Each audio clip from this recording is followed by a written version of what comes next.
amri wahlul 'uqdatam min lisani yafqahu qawli. Amma ba'du. Yang sama-sama kita hormati Dewan Pembina Masjid Jami Al-Furqan Bapak Dr. Andes Haji Habudin MSI. Yang sama-sama kita hormati Dewan Pembina Masjid Jami Al-Furqan Bapak Haji Ismail Soleh SE. Yang sama-sama kita hormati Ketua DKM Masjid Jami Al-Furqan Bapak Musfiri. Yang sama-sama kita hormati Ustadz Mulyadi Sakam. Yang sama-sama kita hormati guru kita tercinta yaitu Bapak Kiai Haji Ahmad Ahfaz SAG, dan bapak-bapak hadirin jamaah sholat subuh dan kajian subuh yang insya Allah dirahmati oleh Allah. Alhamdulillah, puja dan puji syukur kehadiran Allah Subhanahu wa Ta'ala, yang mana atas limpahan nikmat dan karunia-Nya kita semua masih diberikan nikmat iman, nikmat sehat walafiat, nikmat dapat bertemu kembali dalam rangka thalabul ilmi, menuntut ilmu, yaitu pada kajian bulanan kita di pagi hari ini. Salawat dan salam semoga selalu senantiasa terlimpah curahkan kepada junjungan Nabi kita Nabi Muhammad Sallallahu Alaihi Wasallam, pada keluarganya, para sahabatnya, para pengikutnya yang senantiasa istiqomah dalam menjalankan sunnahnya, yang kelak kita semua juga mendapatkan syafaatul uzma di yaumil qiyamah nanti. Amin ya rabbal alamin. Baik bapak-bapak hadirin jemaah sekalian yang dirahmati oleh Allah, sebelum kita memulai kajian subuh kita pada kesempatan kali ini, alangkah baiknya kita membuka dengan pembacaan Ummul Quran Suratul Fatihah. Semoga dengan pembacaan Ummul Quran Suratul Fatihah ini, kegiatan kita, acara kita bisa mendapatkan keberkahan dari Allah Subhanahu wa Ta'ala dari awal hingga akhir. Ala kulli niyatin shalihah wa ila hadratin Nabi Mustafa Rasulillah. Al-Fatihah. A'udzubillahi minasyaitonir rajim. Bismillahirrahmanirrahim. Alhamdulillahirabbil alamin arrahmanir rahim maliki yaumiddin. Iyyaka na'budu wa iyyaka nasta'in. Ihdinas siratal mustaqim. Siratal ladzina an'amta 'alaihim ghairil maghdubi 'alaihim waladdallin. Amin. Rabbighfir lana wa liwalidayna. Amin. Baik Bapak-bapak sekalian, untuk meningkat acara selanjutnya, marilah sama-sama kita dengarkan kajian kitab Riyadhus Shalihin yang akan disampaikan oleh guru kita bersama, yaitu Bapak Kiai Haji Ahmad Ahfaz SAG. Kepada beliau saya persilakan dengan segala hormat. Assalamualaikum warahmatullahi wabarakatuh. Ya Rabbi bil Mustafa balligh maqasidana waghfir lana ma madha ya wasi'al karami. Ya Rabbi bil Mustafa balligh maqasidana waghfir lana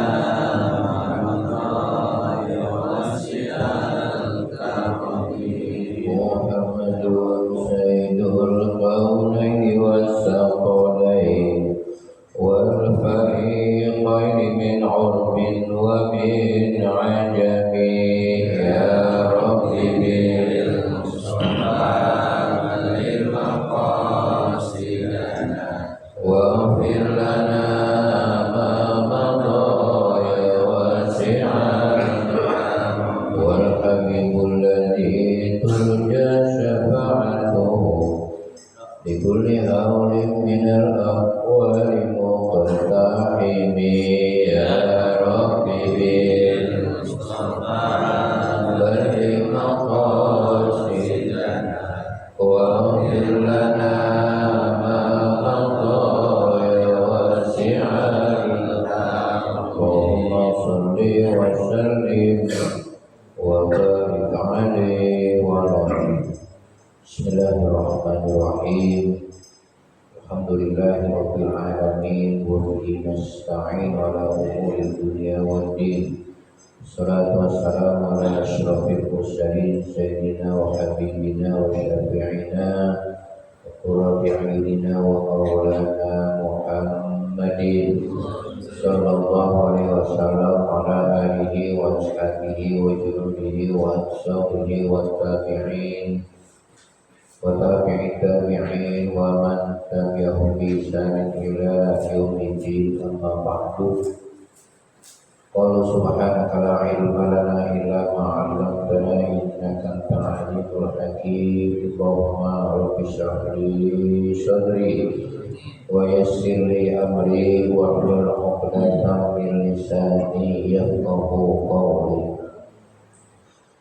Bapak-bapak dan saudara-saudara jamaah taklim Masjid Al-Furqan yang kami hormati dan kami muliakan, terkhusus Ketua Dewan Pembina Masjid Al-Furqan, turut kita bersama para ustadz dan masyayikh Budin PD, dan juga yang kami hormati Bapak Ismail Saleh SE, Ketua DKM Masjid Al-Furqan beserta segenap jajarannya, Ketua DKM Masjid Al-Jami Al-Ittihad Bapak Ustaz Dr. Anas Haji Zaini Hanafi FM, Ustaz Mulyadi Saka, dan para orang tua, para ujai, serta para tokoh di lingkungan Al-Furqan. Hadirin rahimahullah.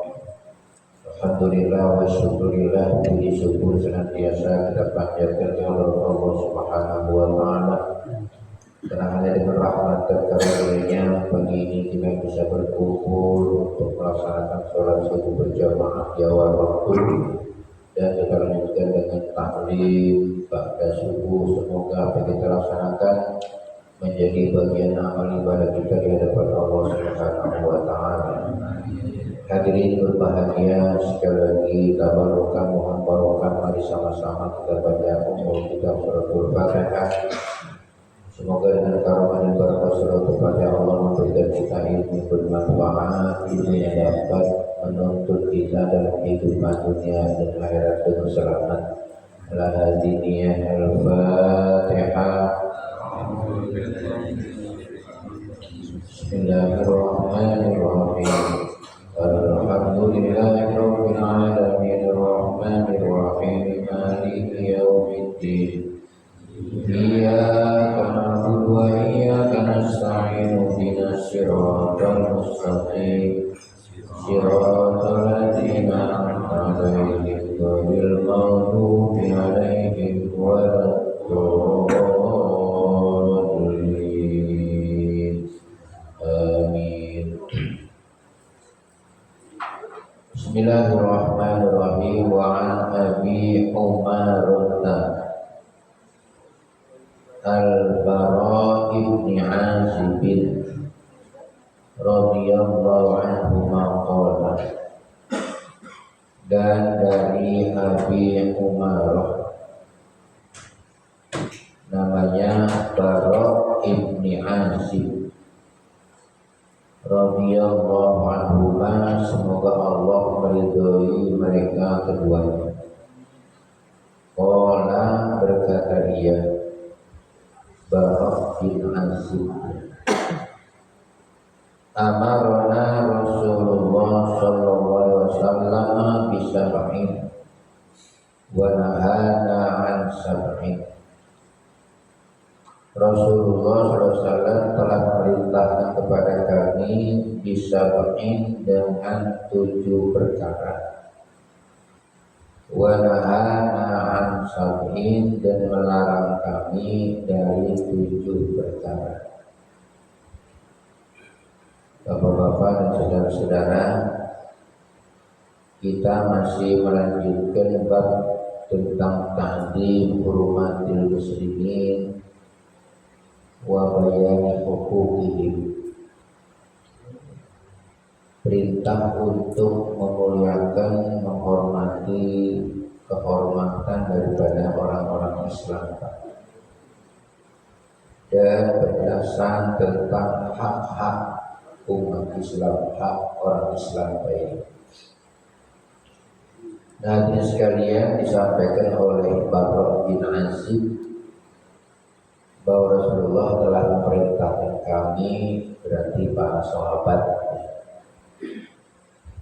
bisa main dengan 7 hal atau 7 perkara. Wa nahana an sab'in, dan melarang kami dari 7 perkara. Ada perintah, ada apa? Larangan apa? Perintah artinya sesuatu pekerjaan harus kita kerjai, Pak. Kalau larangan adalah perbuatan yang harus kita tinggalkan.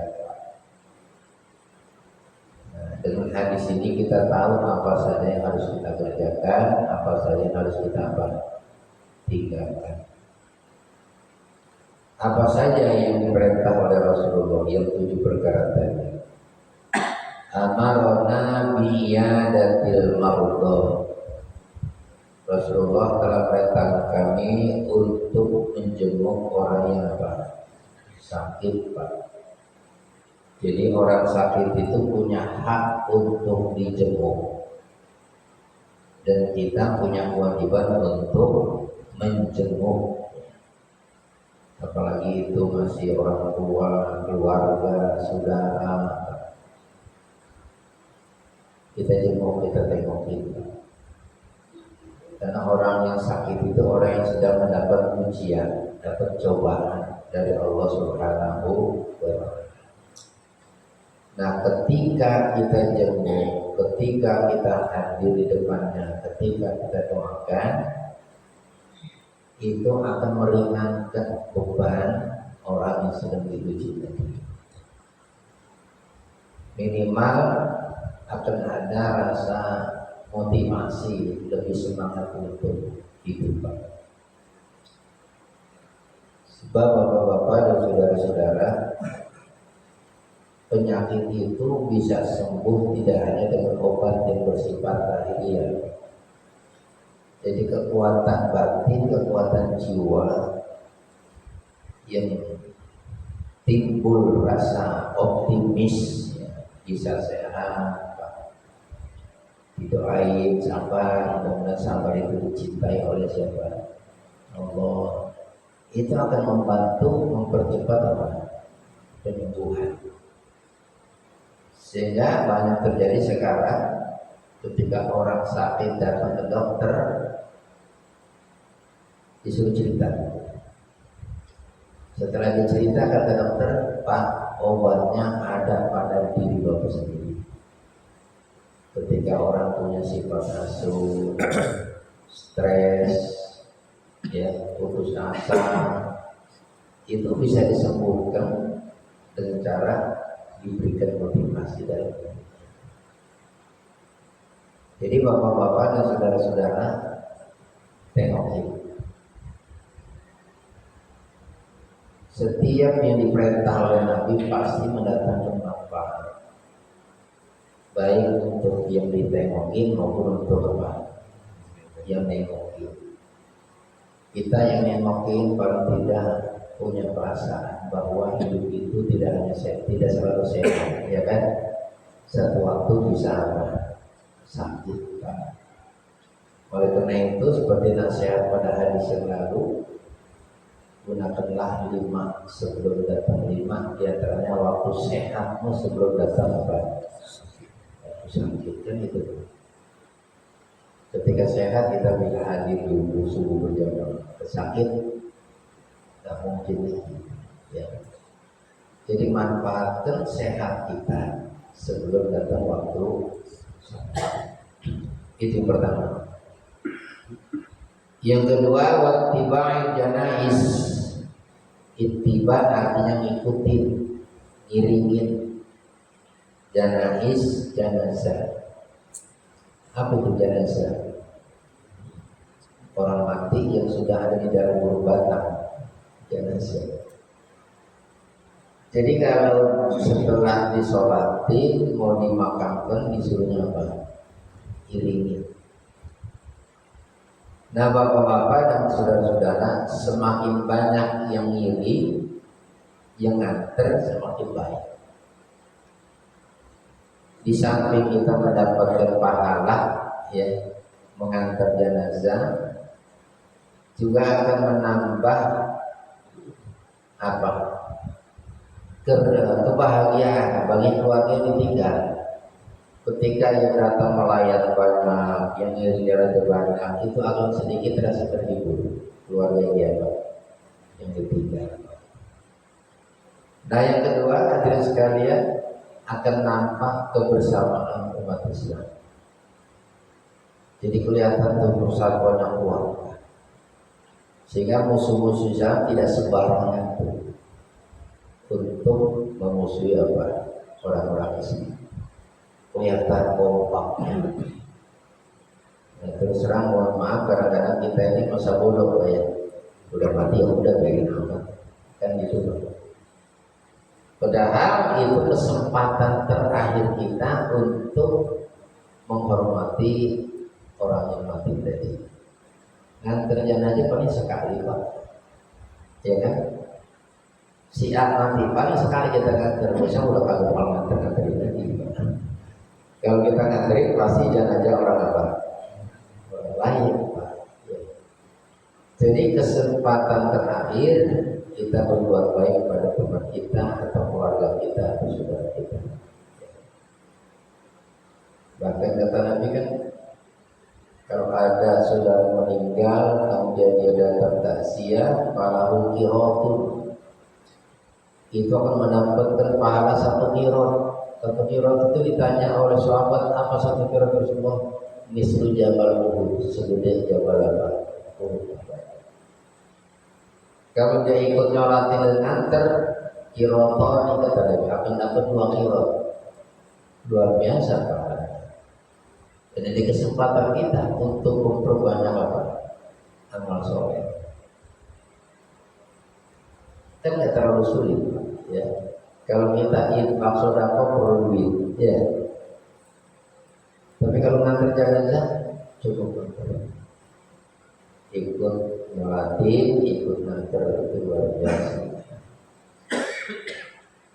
Wa tasmitil atisi, yang ketiga tasmitil atis, artinya kita mengucapkan atau menjawab orang yang bersin bertangis ketika mengucap apa?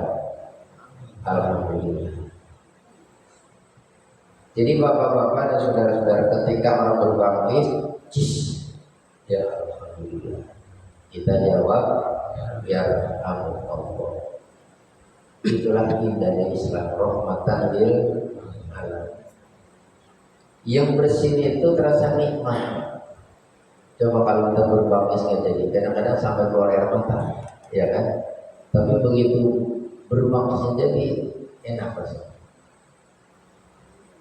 Dan ada keterangan ketika orang bersin itu ribuan bakteri keluar. Di samping terasa nikmat, kesehatan kita akan lebih. Maka kita disunatkan alhamdulillah. Mendengar orang bersin ucap alhamdulillah, kita dianjurkan untuk mengucap yarhamukallah. Kenapa? Orang tadi orang baik, orang yang bersyukur terhadap nikmat Allah. Maka terhadap orang baik kita wajib doa yarhamukallah. Ketika kita didoain yang bersih tadi dengan mengucapkan Allah, maka kita pun wajib mendoakan kembali. Yahdikumullah wa yuslihu balik. Semoga Allah hidayah memberikan itu kepada kamu dan akan memperbaiki kehidupan kamu, hidup yang lebih baik. Jadi bapak-bapak dan saudara-saudara, itulah indahnya ajaran Islam yang oleh Nabi dikatakan rahmatan lil alamin. Ya. Jadi kalau sudah hidup saling doa mendoakan, saling harga menghargai, orang menghormati, kan enak. Bahkan dalam hadis lain kata Nabi, wa khaliqin nas bi khuluqin hasan. Bergaul adalah orang lain manusia dengan akhlak yang mulia, sehingga terbangun rasa saling mencintai. Ukhuwah Islamnya itu ada.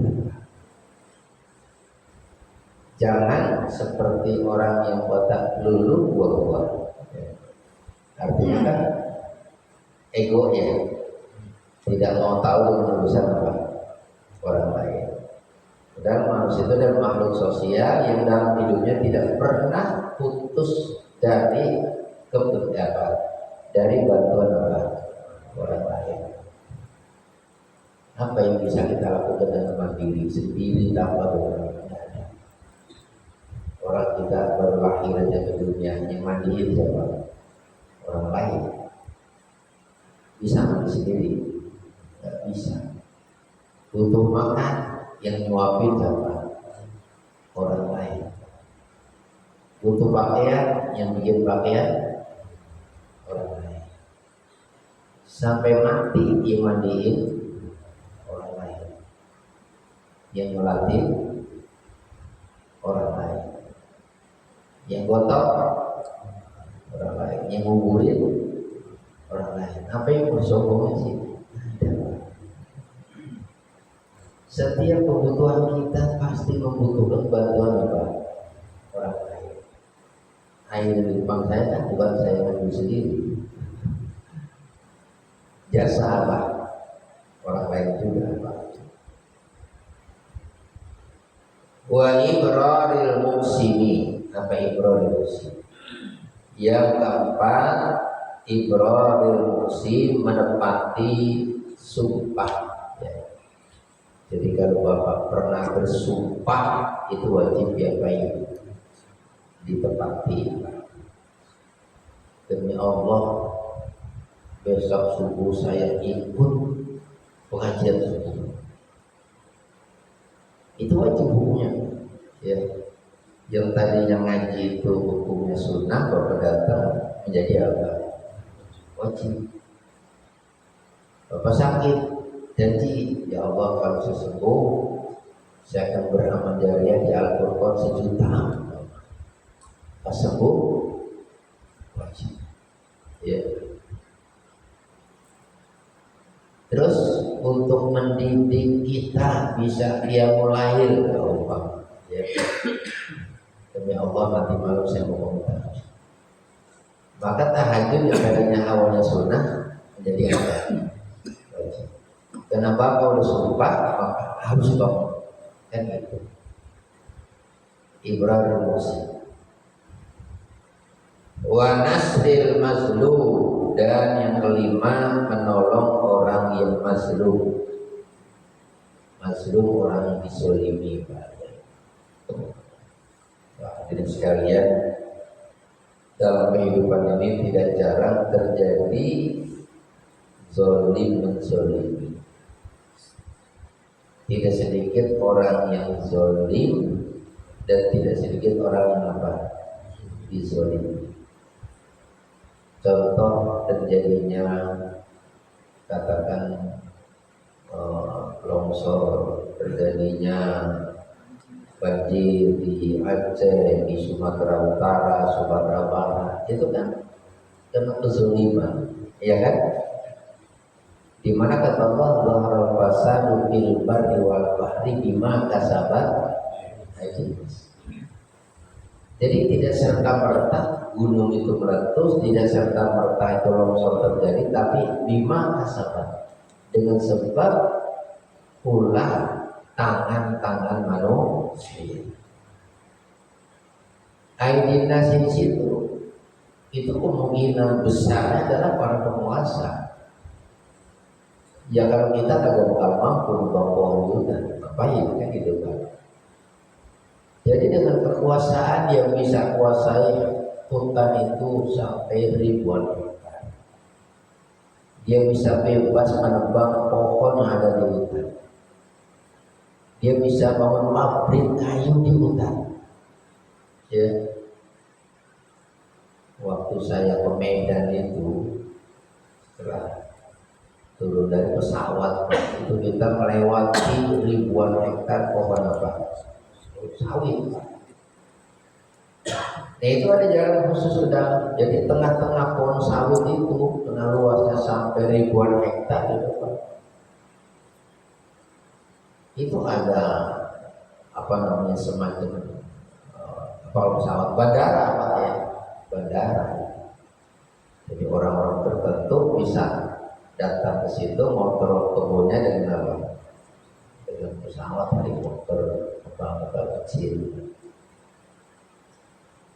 Nah, dia sekalian dia bisa membara hutan sampai ratusan hektar sampai ribuan hektar. Yang akibatnya akan merusak hutan tadi. Yang pada akhirnya ketika terjadi banjir, terjadi longsor, karena tidak ada penahannya itu, yang bahaya siapa? Bahaya. Ya sekarang sudah ribuan yang sudah hampir 1 juta yang harus mengungsi karena mereka kehilangan tempat tinggal, kehilangan harta, kehilangan sumber pencarian dan segala macam kayak gitu. Nah mereka orang-orang mazlum, orang-orang yang dizolimi, makanya kita bantu dengan apa yang kita bisa. Banyak saudara-saudara kita yang datang sana ikut membantu. Minimal kita donasi, ya kan, doa supaya mereka yang dapat musibah diberi kesabaran oleh Allah. Kalau kita donasi dapat meringankan, kan gitu. Alhamdulillah tidak sedikit yang dari doa uang, tidak hanya uang, tidak hanya barang, tapi orang yang juga datang. Atau juga mengirim utusan ke sana untuk donasi. Ini dalam upaya tadi. Nasrul menolong orang-orang yang mendapat musibah dan akibat masrul dizalimi oleh para tangan-tangan penguasa tadi. Bima kasabat aidinas, tangan-tangan manusia di situ, tangan-tangan penguasa yang punya kekuasaan. Wa ijabati da'i, dan yang keenam memenuhi undangan orang yang mengundang Pak. Jadi kalau kita diundang Pak, kita harus apa? Hadir. Apalagi undangan walimatul urus. Itu ada ulama mengatakan wajib hukumnya. Jadi kalau undangan pernikahan kita hukumnya apa? Wajib datang untuk memberikan doa restu kepada kedua mempelai. Kenapa? Sebab semakin banyak doa yang kita berikan semakin baik. Yang kedua sekalian, supaya orang tahu kalau si A sama si B sudah menjadi pasangan yang sah sebagai suami istri, tidak melahirkan, tidak menimbulkan buruk sangka. Jadi kalau sudah tahu si A si B sebagai pasangan suami istri, udah jelas dia kemana-mana berdua tidak ada masalah. Nah yang jadi masalah kalau umpam orang nikah ada yang tahu Pak. Makanya dalam hukum nikah itu kan salah satu hukum nikah itu wajib ada 2 orang saksi supaya pernikahan satu disaksikan kalau dia betul-betul sudah nikah. Nggak ada saksi, nggak sah kayak gitu. Nah itu bapak-bapak dan saudara pentingnya ajaran agama supaya tidak mengundang prasangka sangka buruk kepada orang lain. Sebab kalau orang melakukan satu perbuatan yang menimbulkan prasangka buruk itu nggak boleh.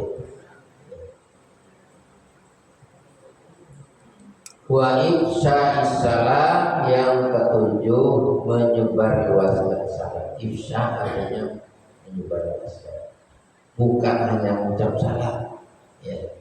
tapi menyebarkan. Artinya apa? Kepada siapapun orangnya, kenal atau tidak kenal, kata Nabi, sepanjang kita tahu dia muslim, assalamualaikum. Nah di sini bapak-bapak dan saudara, satu ibadah mengucap salam sunnah, jawabnya wajib. Ibadah yang wajib kalah pahalanya dengan yang sunnah, mengucap apa? Salam. Mengucapkan sunnah, jawabnya wajib, tapi pahalanya gede yang mana? Yang sunnah, kayak gitu. Jadi bapak-bapak dan saudara-saudara, oleh karena itu Nabi menganjurkan siapa yang lebih dulu ketika orang bertemu sesama muslim, fakhairuhuma alladzi yabda'u bisalam. Yang terbaik di antara dua tadi, kata Nabi, yang memulai dengan apa? Salam. Assalamualaikum. Tidak berat kan? Tapi kan ada cara kita lakukan kan ya. Kita cuma nanya, lu dari mana? Terus gitu. Atau kalau dia lebih tua, mama dari mana? Maksudnya, assalamualaikum. Ya kan? Kan kalau apa namanya agim itu kan ya, di manajemen kalbu itu kan 5S ya, senyum, salam, sapa, sopan santun, kan gitu. Ketemu orang kita senyum, senyum itu sedekah. Tabassumuka li akhika sedekah. Senyum kamu terhadap saudara kamu punya nilai apa? Sedekah. Setelah senyum, salam, assalamualaikum. Setelah salam, sapa, mau kemana mas? Ya kan? Ketika kita nyapa harus dengan bahasa yang sopan dan apa? Santun. Ini luar biasa, ya. Luar biasa. Sehingga apa? Ketika itu tahabbtu, kata akan lahir saling cinta mencintai. Coba kalau kita papasan dengan orang yang kita kenal, kita manyun aja pak, kayak dompetan gitu. Terus buang muka, nggak nanya, nggak salah, pasti timbul perasaan kita. Salah apa ya? Kok papasan siapa nggak nanya, nggak apa, malah melengos, ya kan? Itu akan melahirkan dugaan-dugaan yang negatif, Pak. Dan itu nggak boleh. Sesuatu yang tidak baik yang ada dalam hati kita menyebabkan itu kerusakan hati kita. Ya. Tujuh, Pak. Wanahana yang terus itu sudah 7. Wanahana an khawatimah au tahat tumi bil dahabi. Dan Nabi melarang kami para sahabat, ya termasuk kita katanya, an khawatimah, dari berbagai macam cincin, al tahat tumi bil dahab, pakai cincin dan apa? Emas, Pak. Ini walaupun yang disebut cincin, Pak, ya, tapi tidak hanya cincin, Pak, semuanya. Jadi laki-laki itu hukumnya haram pakai apa? Emas. Kalau dalam kaidah fikih sebut zikrul baqi wa iradatul kul, yang disebut sebagian, yang dimaksud semua. Yang disebut cincin, tapi semua perhiasan tetap hukumnya apa? Haram. Jangan cuma cincin. Bagaimana kalau kalung? Laki-laki pakai kalung emas, boleh nggak? Nggak boleh. Nah ini pentingnya kita memahami kaidah-kaidah fikih. Sebab ada Pak orang yang punya keyakinan zahirul kalimat, kalimat yang ada. Di sini sebutnya cincin, berarti kalau gelang boleh, kalau kalung boleh begitu. Seperti larangan makan daging babi kan, walaupun kan yang dilarang itu kan daging, minyaknya memang nggak dilarang. kulitnya kan gitu Pak. Ada orang yang begitu punya pemahaman. Sampai anjing pun kena di Quran kagak ada larangan, berarti kita bagi dong anjing. Kalau begitu. Ini bapak-bapak dan saudara-saudara, ada saudara-saudara kita yang pahamnya begitu, benar tidak disebutkan. Jadi bapak-bapak dan saudara-saudara, walaupun ini disebut cincin, tapi maksud apa? Semua perhiasan emas buat laki-laki hukumnya apa? Ini sering kita lihat laki-laki pakai kalungnya emas. Kalau diingat itu marah, udah sampai yang lama, mas dua, yang beli dua, yang pakai dua, kan itu, ya. Rasulullah ketika ditanya tentang dihalalkannya cincin emas, apa kata Nabi? Lahum fid dunya wa lahum fil akhirah. Lahum untuk mereka orang kafir di dunia. Sebab dia di akhirat kagak bakal ngerasain pakai emas, Pak. Walaupun fil akhirah, dan untuk kamu di mana? Akhirat. Kalau bapak pakai cincin emas, Pak, sekarang harus beli, apalagi sekarang mahal naik. Harganya 2 juta saja. Ya, kalau di akhirat gratis kan? Ya kan? Di akhirat apa? Gratis, pakai gratis, belinya nggak usah pakai. Kalau bapak pakai di dunia, di akhirat kagak bakal pakai. Kenapa? Kan sudah pakai di dunia, di akhirat nggak bakal pakai. Tapi kalau kita tahan, pakai nanti di akhirat. Kalau bapak punya duit banyak, jangan kita pakai, istri pakai. Kalau perempuan silahkan dipakai dari leher sampai gelang, sampai cincin, sampai gelang kaki, silahkan. Kalau ada duitnya, jangan. Silahkan. Bahkan dulu Pak, orang-orang kaya itu dia manggil nyonya-nyonya itu. Kalau pakai baju kakinya emas, seperti uang logam misalnya perak ya. Cina-Cina itu ya. Jadi yang pertama, memakai cincin dengan apa? Wa ansur bin bi'aniyatil fitah, dan minum dengan bejana yang dibuat dari fitah, itu perak Pak ya. Jadi umpama ada orang kaya punya gelas, punya piring, sendok dari apa? Perak. Itu nggak boleh dipakai. Sebab hadirin sekalian akan menimbulkan kecemburuan. Bahkan dalam kehidupan di dunia ini juga Pak, kita tidak perlu terlalu pamer ya. Di saat ekonomi sedang susah, banyak orang yang hidupnya ekonominya lemah, untuk makan aja susah, kita nggak usah pamer Pak. Ya kan? Dengan apa namanya perhiasan yang begitu menonjol sampai kata orang toko emas berjalan. Ya gitu. Pakai kalung sengaja dikeluarin Pak. Kalungnya bukan cuma 20 dan 30, di atas 50 gram. Kelihatan di depan tadi sampai ke perut. Ya, itu nggak boleh. Dilarang dalam agama, walaupun itu punya. Ya.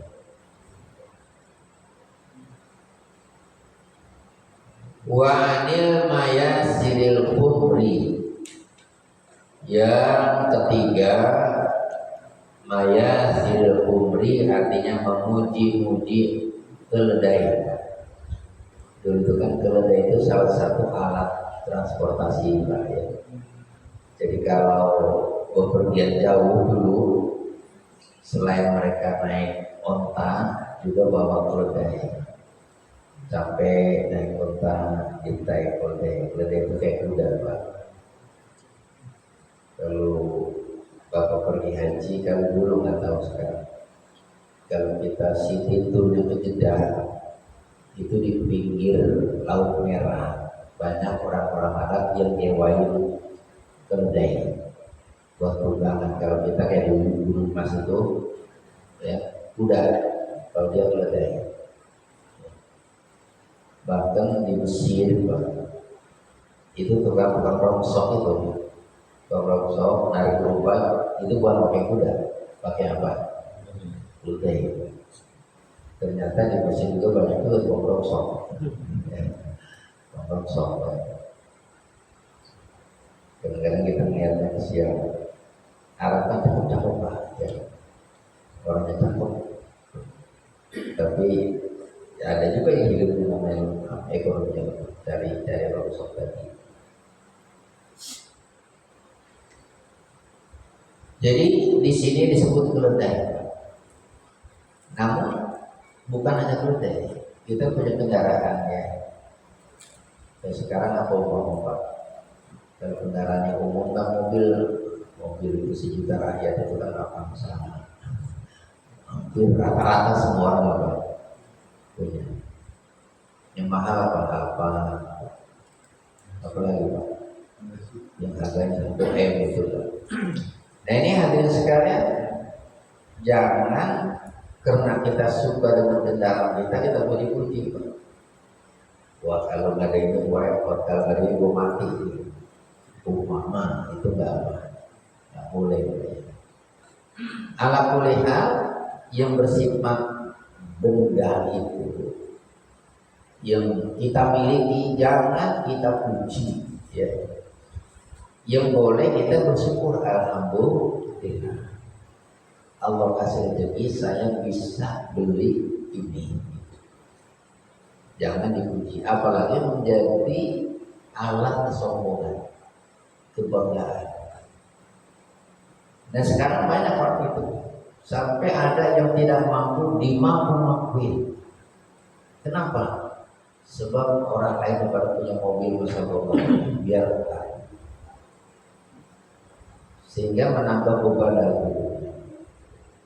Sebetulnya hidup ini jangan terlalu dipaksa-paksain. Wa'anil qasiyyi yang keberapa nih? Jadi cincin emas, minum dengan bejana perak, ya, memperji-puji. Ini qasiyyi keempat. Qasiyyi, qasa itu keras. Kita dilarang untuk bersikap keras, asal, ya. Apalagi sama istri di rumah, nggak boleh. Ya.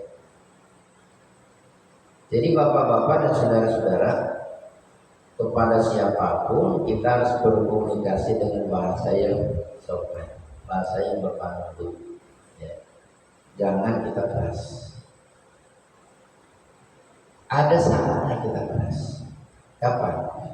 Ketika kita melihat sebuah kemungkaran dilakukan oleh orang. Maka kata Nabi kan paling koyum jadi surah bayi rubah. Jadi kalau kita melihat kemungkaran, kita harus larang. Paling koyum jadi. Failamnya sapi mabilisani. Kalau dengan kekuatan nggak bisa dengan lisan nasihat. Failamnya sapi mabikolbi. Kalau nggak mampu minimal kita gendek Pak. Ya. Hati kita tidak apa. Senang dengan terjadinya kemungkaran. Namun yang ketiga ini tingkatannya wadzalika adnaqul iman. Itu termasuk iman yang paling lemah Pak. Ala kulli hal bapak-bapak dan saudara-saudara, kan pesan Nabi, di mana kata Nabi belum sempurna iman kamu sebelum kamu mencintai saudara kamu seperti mencintai diri kamu sendiri. Itu artinya apa? Kita mencintai saudara kita yang seagama, yang seiman seperti kita mencintai diri kita sendiri. Apa maksudnya? Apa yang kita senang lakukanlah untuk saudara kita. Apa yang kita tidak senang jangan pernah lakukan. Contoh, kita senang sama orang kalau dia ngomong sama kita sopan santun, kan gitu. Maka kita juga harus sopan santun. Kalau kita dizalimi senang nggak? Enggak, maka jangan pernah menzalimi orang lain. Kalau ada orang bicara kasar sama kita senang nggak? Enggak, maka jangan pernah bicara kasar sama kita. Jadi apa yang kita nggak suka, pasti orang lain juga nggak suka. Apa yang kita suka, pasti orang lain juga suka. Oleh karena itu, apa yang kita suka lakukanlah kepada orang lain. Apa yang kita tidak suka jangan pernah lakukan kepada orang lain. Itulah yang dimaksud mencintai saudaranya seperti mencintai dirinya sendiri, kayak gitu.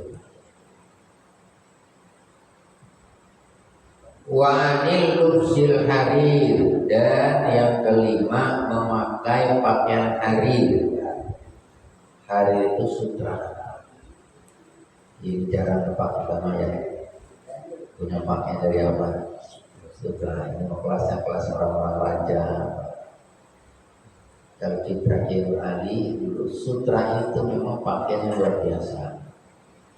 Kalau di musim dingin, kalau di Arab itu yang cuacanya ekstrim, panas dan dingin, musim dingin dipakai sutra jadi aman. Ya. Kalau musim panas dipakai jadi dingin. Gitu. Kalau orang punya penyakit gatal dipakai, itu seperti digarukin enak. Makanya dulu ada sahabat yang punya penyakit gatal minta izin sama Nabi untuk pakai sutra, diizinkan oleh Nabi. Gitu. Nah kita yang normal nggak boleh, Pak. Ya. Yang keenam wal istibrok. Istibrok itu asal kata barbun untuk hilang. Maksudnya apa? Kain yang bersulam dengan emas. Jadi kan berkilat ya, serolok gitu.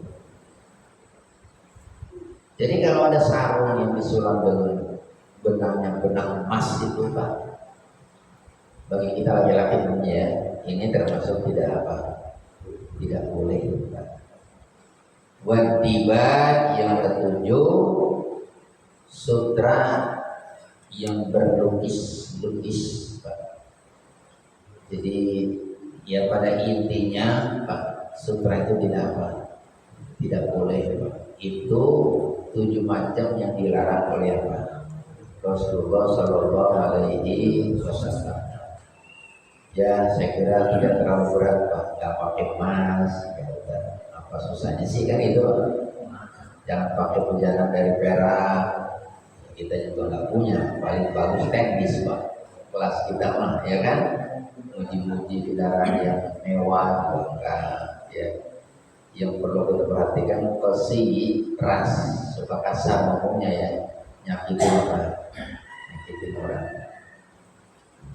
Wa fi riwayatin, dan dalam riwayat lain, wa insyadid dollah, dan mengumumkan barang yang hilang di masjid, Pak ya. Jadi kalau Bapak kehilangan HP, kehilangan jam tangan, kehilangan apa, nggak usah diumumin di mana, masjid. Termasuk dagang, Pak, nggak boleh iklan ya, itu nggak boleh.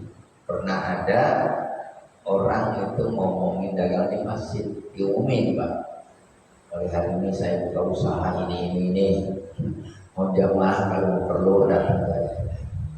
Katakanlah Allah, mudah-mudahan Allah tidak memberikan taufik. Jadi kalau sudah Nabi nyumpahin itu ya, hati-hati. Kalau di latar masjid boleh, tapi di sekitar masjid. Saya kemarin itu waktu umroh transitnya di Cina, ada city tour di Cina. Salah satu city tournya masjid yang tertua di sana di kota Hainan. Nah itu komplek masjid, ya komplek, bukan dalam masjid, komplek masjid itu tak boleh ada orang yang rokok, ya. Kita tulis Indonesia. Ada dari apa namanya, dari travel lain itu gitu ya. Dia merokok, langsung dikejar sama dia, Pak bapak jangan merokok. Kalau bapak merokok harus di luar area masjid. Jadi area masjid itu yang pagar bukan masjidnya, pagar sana. Gak boleh ada orang bapak merokok. Kalau merokok sebelum. Artinya apa? Muslim Cina itu disiplinnya tinggi. Jadi nggak ada orang berantem. Jadi kalau orang ngomong sama, kalau kita nggak. Dan dulu ada penceramah di masjid kita di hari itu. Dia merokok. Ya. Ketika dia sampai dalam masjid, karena yang ceramah karena masjid ini jamaah merokoknya masih laki-laki. Jadi pakai mau saya merokok ya mohon maaf. Saya nggak jawab. Dianggapnya saya nggak dengar benar. Dia ngomong lagi, kayak maaf saya cuma cengir aja. Kenapa? Masjid itu bukan rumah saya, baik itu saya tidak punya hak untuk apa? Mengizinkan. Harusnya ngizinin siapa? Allah. Jadi kita harus tahu DKI cuma ngurus, bukan yang punya masjid. Masjid itu yang itu. Jadi walaupun bapak ketua DKI tidak boleh tuh mengizinkan jamaah merokok di dalam bapak masjid, karena masjid itu bukan punya bapak.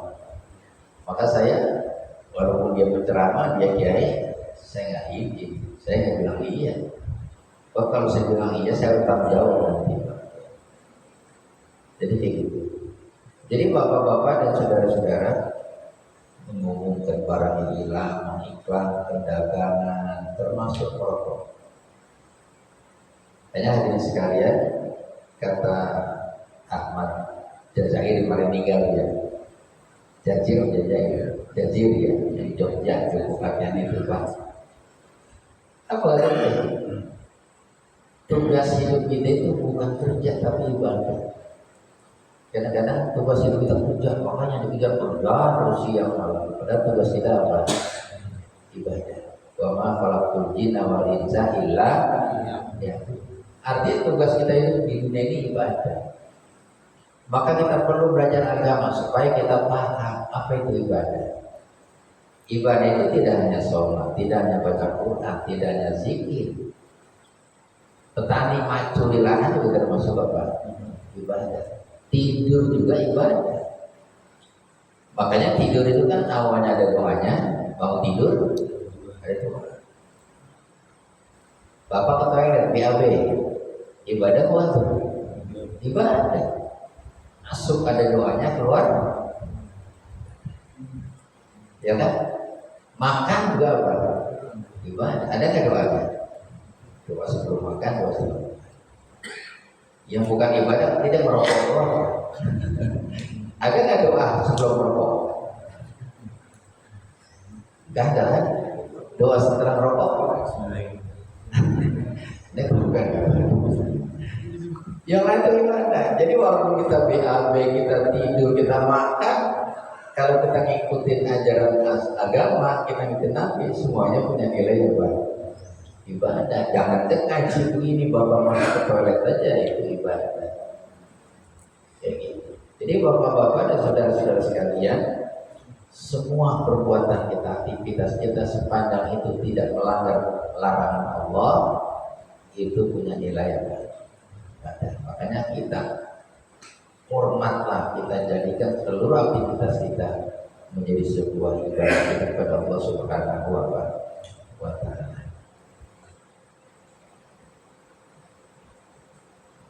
Baru satri auratil muslimin. Insyaallah nanti kita selesai tentang tadi mulut muslimin. Nanti kita lanjut ke depan. Satri auratil muslimin, kewajiban untuk menutup aurat orang Islam. Artinya aurat baik aurat secara lahiriah maupun aurat yang dimaksud di sini adalah dosa atau aib orang apa? Orang Islam. Insyaallah akan kita lanjutkan nanti. Baik, saya kira demikian taklim kita kali ini. Semoga dapat dipahami sekaligus dapat kita amalkan dengan sebaik-baiknya. Al-Fatihah. Alhamdulillahirabbil alamin. Iyyaka na'budu wa iyyaka nasta'in ihdinas siratal mustaqim siratal ladzina an'amta 'alaihim ghairil maghdubi 'alaihim waladdallin. Sekali lagi Pak, kita baca Fatihah sesuai Al-Fatihah penjelasan ya. Maaf saya nggak sempat hadir di dalam kondisi terlempit saat ini. Kita doakan semoga beliau diterima seluruh amal ibadahnya, dimaafkan segala salah dan hilafnya, dan mudah-mudahan tempatnya di tempat yang mulia si Allah Subhanahu wa taala. Kahadiniya al-Fatihah. Alhamdulillahirabbil alamin. Ya, Siratal ladzina an'amta 'alaihim ghairil maghdubi 'alaihim waladdallin. Ya Arhamar irhamna wa walidina Muhammadin sallallahu alaihi wasallam. Ya Arhamar irhamna wa walidina Muhammadin sallallahu alaihi wasallam. Irhamna wa walidina wa ammatil muslimin bi rahmatika ya arhamar rahimin. Sallallahu da'wana wa da'wahum alhamdulillahi rabbil alamin. Assalamualaikum warahmatullahi wabarakatuh. Baik, terima kasih kepada guru kita bersama yaitu yang terhormat Kiai Haji Abdul Abbas Asari atas penyampaian materi kitab Riyadhus Shalihin. Mari sama-sama kita tutup